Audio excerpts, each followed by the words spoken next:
샬롬 할렐루야. 갈라디아서 5장 22, 23절이요. 오직 성령의 열매는 사랑과 희락과 화평과 오래 참음과 자비와 양선과 충성과 온유와 절제니 이 같은 것을 금지할 법이 없느니라. 온유, 성령의 열매 온유입니다. 성령의 열매가 하나하나 우리 안에 맺힐수록 우리의 마음은 점점 더 아버지 하나님의 마음을 닮아갑니다. 그러면 성령의 음성을 밝히 듣고 성령의 인도를 섬세하게 받음으로 만사 형통의 길을 갈 수가 있습니다. 어떤 장애물도 피할 길을 알려주시고 어려움을 만날 때도 해결할 방법을 알려주시죠. 지금 이처럼 축복의 문을 열 수 있는 열쇠와 같은 말씀을 듣고 있는 거죠. 그러나 열쇠를 가지고만 있다고 해서 문이 저절로 열리는 것이 아닙니다. 직접 열쇠로 문을 열어야 하지요. 마찬가지로 축복의 말씀을 많이 들었다 해도 우리가 그 말씀대로 행해야만이 그 축복을 받아 누릴 수가 있습니다. 야고보서 1장 25절에 자유하게 하는 온전한 율법을 들여다보고 있는 자는 듣고 잊어버리는 자가 아니요 실행하는 자니 이 사람이 그 행하는 일에 복을 받으리라 말씀했지요. 우리가 하나님의 말씀을 들을 때 그것이 정말 축복의 길임을 믿는다면 당연히 말씀대로 행합니다. 말씀을 듣고 자신을 발견했으면서도 그것을 명심하지 못하고 변화되지 못한다면 아무리 축복의 약속을 주셔도 소용이 없지요. 과연 성령의 열매가 어떤 것인지 모든 말씀을 우리는 잘 마음에 새겨야 합니다. 그래서 이 열매들을 마음에 맺어 하나님께서 원하시는 참 자녀들로 나와야 되는 거죠. 사전에서 온유라는 것은 성격이 온화하고 부드러움이라고 기록이 되어 있습니다. 그런데 영적인 온유함은 단순히 부드럽고 온화한 것이 아닙니다. 성격적으로 소심하거나 내성적이라서 자기 표현을 잘하지 못하는 사람도 온유한 것처럼 보일 수가 있습니다. 세상 물정을 모르고 순진한 사람 혹은 바보스러워서 열기를 내지 않는 사람을 보고도 세상 사람들은 온유하다고 말을 하지요. 그러나 영적인 온유는 이런 것이 아닙니다. 지혜가 있고 옳고 그름을 분별할 수 있지만 악한 감정이 없으므로 모두를 이해하고 품어줄 수 있는 부드러운 마음이지요. 곧 온화하고 부드러운 성품에 덕이 겸해져 있는 것이 영적인 온유입니다. 덕이 있으면 항상 유순하기만 한 것이 아니라 반듯하게 치리해야 할 때는 위엄을 가지고 치리할 수가 있습니다. 온유한 사람의 마음은 솜털같이 포근합니다. 폭신한 솜털에 돌을 던지거나 바늘로 찔러도 솜털은 소리 없이 감싸 버리지요. 이런 것처럼 상대가 자신을 어떻게 대한다 해도 온유한 사람의 마음에는 걸림이 없습니다. 그 상대로 인해 혈기를 내거나 서운해하거나 불편해하지 않고 상대의 마음을 불편하게 만들지도 않지요. 다른 사람을 판단 정죄하지 않고 이해하며 감싸줍니다. 이런 사람에게서는 편안함을 느끼므로 많은 사람들이 와서 깃들이며 쉼을 얻지요. 마치 우람한 나무에 가지가 무성하면 새들이 그 가지에 깃들여 보금자리를 짓고 쉼을 누리는 것과 같습니다. 하나님 앞에서 그 온유함을 인정받는 대표적인 사람이 바로 모세이죠. 민수기 12장 3절에 보면 이 사람 모세는 온유함이 지면의 모든 사람보다 승하더라 했지요. 모세가 출애굽시킨 이스라엘 백성은 장정의 수만 해도 60만입니다. 여자와 아이들 포함하면 백성들의 수가 좋게 200만이 넘을 것입니다. 이렇게 많은 사람들을 인도하는 것 자체가 보통 사람으로는 감당하기 힘든 일이지요. 그러나 모세가 책임지는 백성들은 애굽에서 노예 생활을 하면서 마음이 많이 강팍해진 상황입니다. 매를 맞고 욕을 먹어가면서 힘든 노예 생활을 하다 보면 심성이 거칠어지고 악이 많이 심기지요. 이런 상태가 되면 은혜를 마음 깊이 새기거나 하나님을 중심으로 사랑하기도 쉽지 않습니다. 그러니 모세가 아무리 큰 권능을 보여주어도 백성들은 번번이 하나님의 뜻을 거역했지요. 조금만 힘든 상황을 만나면 얼마 전까지 찬양하고 감사하던 입술로 금방 모세를 원망하고 대적하는 것입니다. 이런 백성들을 이끌고 40년 동안이나 광야 생활을 했다는 것만 봐도 모세의 온유함이 얼마나 승했는지를 잘 알 수 있을 것입니다. 세상에서 겨우 몇백 명의 직원들을 이끌고 하나의 회사를 운영하는 것도 쉬운 일이 아니지요.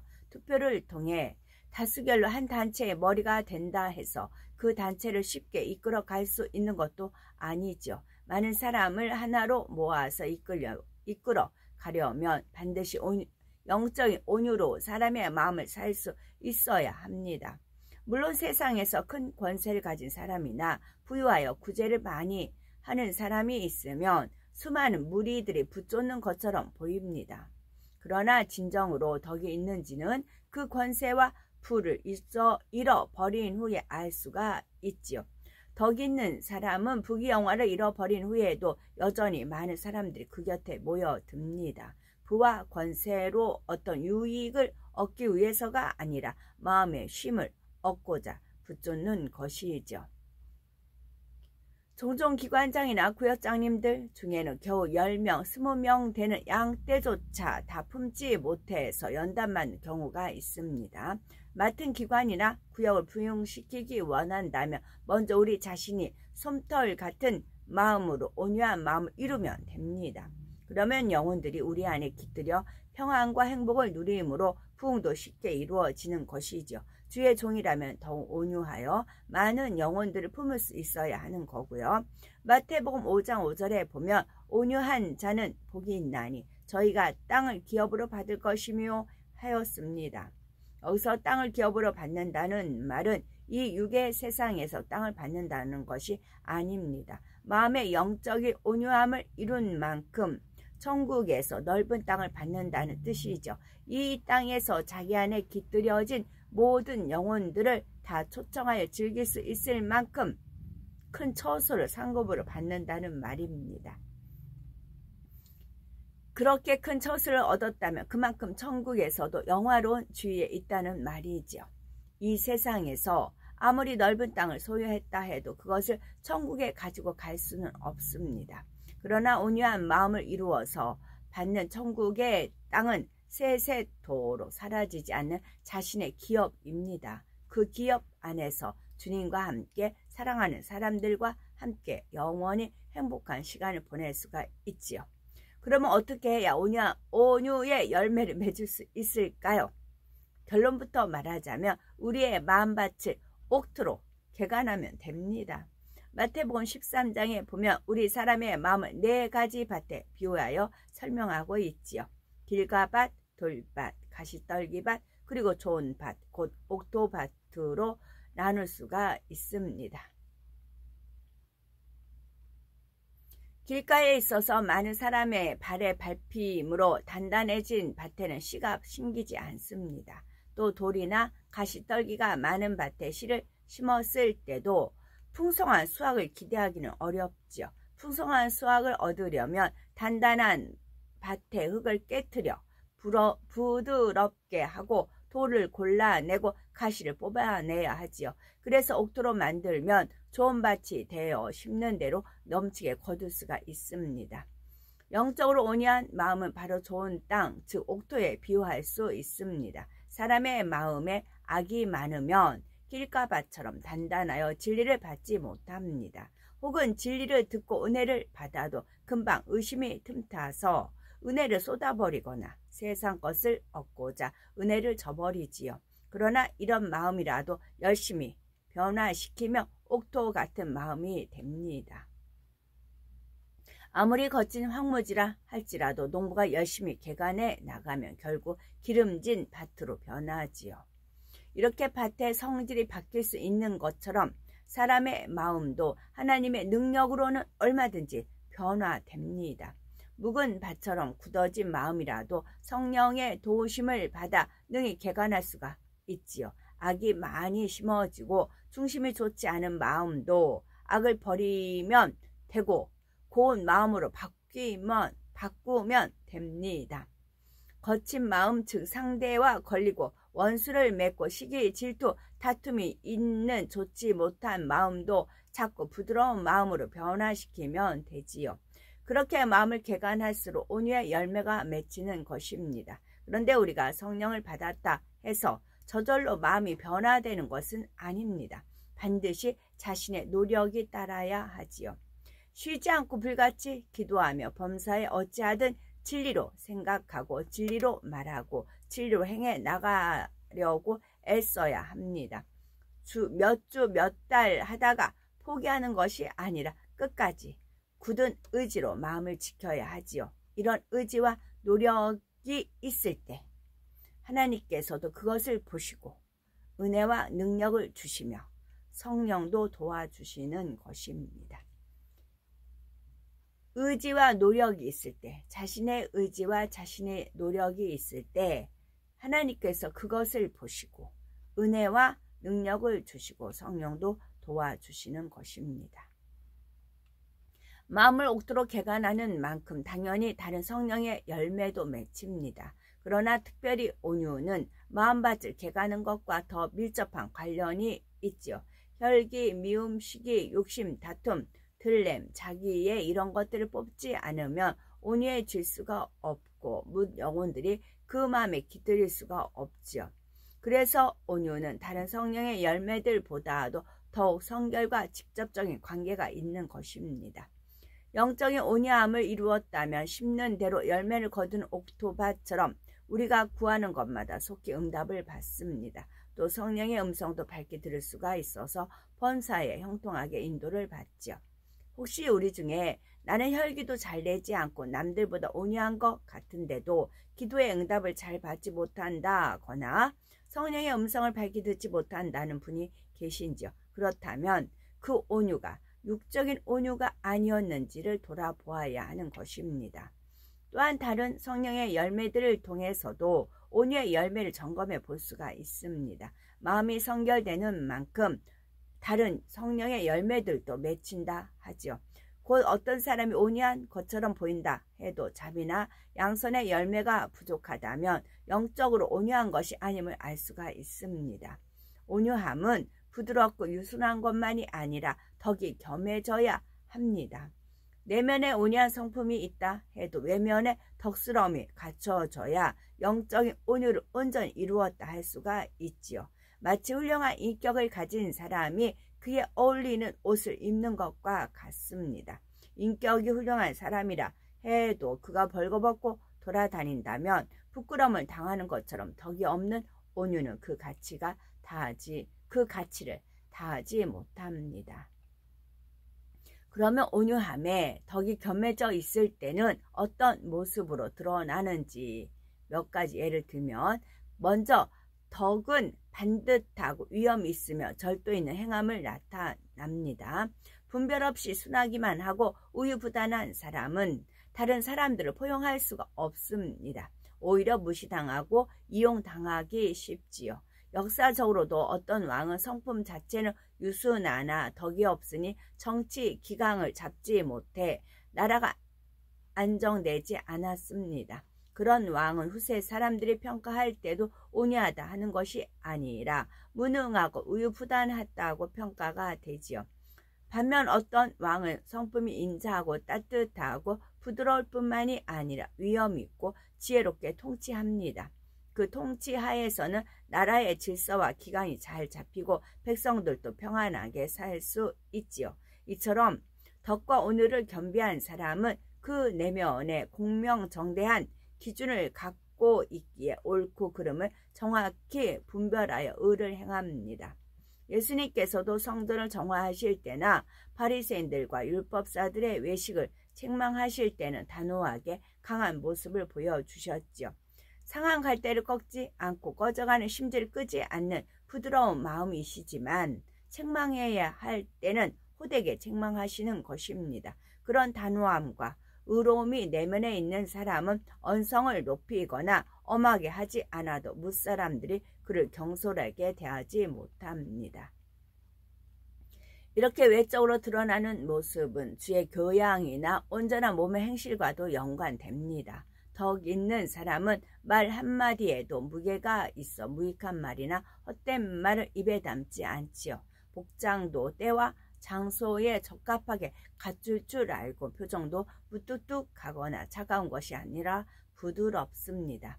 예를 들면 어떤 사람이 머리나 옷매 무새가 단정하지 않고 흐트러져 있고 걸음걸이도 경박스럽게 보인다고 합시다. 수시로 농담이나 무익한 말을 즐겨 하고요. 이런 사람이 남들에게 신뢰를 주거나 존중을 받는 것은 쉽지 않을 것입니다. 사람들이 그 안에 깃들여 지지도 않고요.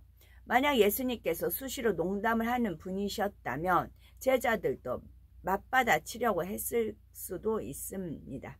예수님께서 어려운 말씀하실 때 제자들도 곧바로 반박하여 변론하거나 자기 주장을 고집할 수도 있지요. 그러나 제자들은 감히 그러지 못했습니다. 심지어 변론하기 위해 왔던 사람들조차도 예수님의 위험 앞에서는 쉽게 말꼬리를 잡거나 반박하지 못했지요. 예수님의 언행에는 항상 무게가 있었고 번접할 수 없는 위험이 있었던 것입니다. 물론 윗사람의 입장에서 분위기를 편하게 하려고 아랫사람에게 우스갯소리를 할 수는 있습니다. 이럴 때 아랫사람이 똑같이 농담으로 받아치고 계속 무례하게 대한다면 이는 아랫사람이 사리 분별이 부족한 것이죠. 그러나 윗사람이 반듯하지 못하여 흐트러진 모습을 보인다면 그만큼 상대에게 신뢰를 주기는 어렵다는 말입니다.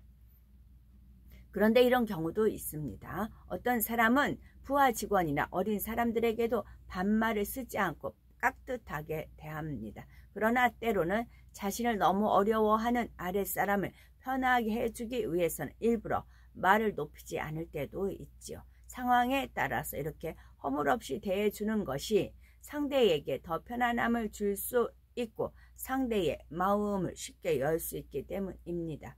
로마서 15장 2절 우리 각 사람이 이웃을 기쁘게 하되 선을 이루고 덕을 세우도록 할지니라 했습니다. 이처럼 덕 있는 사람은 모든 것을 반듯하게 하되 동시에 상대의 마음을 배려하여 편하게 해주는 마음 씀씀이를 갖고 있는 것입니다. 다음으로 덕은 마음을 넓게 쓰는 긍휼과 자비의 행함으로 나타납니다. 물질적으로 어려운 사람을 구제할 뿐 아니라 영적으로 공고한 사람, 연약한 사람을 돌아보아 위로하고 은혜를 입혀주지요.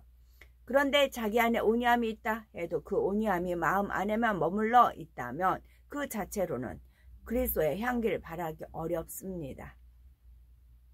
가령 핍박 중에 힘들게 신앙생활하는 성도가 있을 때 주변의 일꾼들이 그 사정을 알게 되며 안타까워하고 그를 위해 기도도 해줍니다.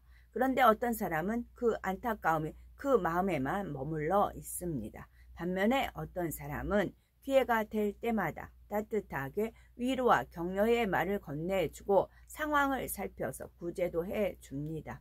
믿음으로 잘 승리할 수 있도록 힘을 주는 것이죠. 이렇게 상대를 배려하는 마음만 있는 것과 겉으로 드러난 행함이 따르는 것은 상대의 입장에서 느낄 때 큰 차이가 있지요.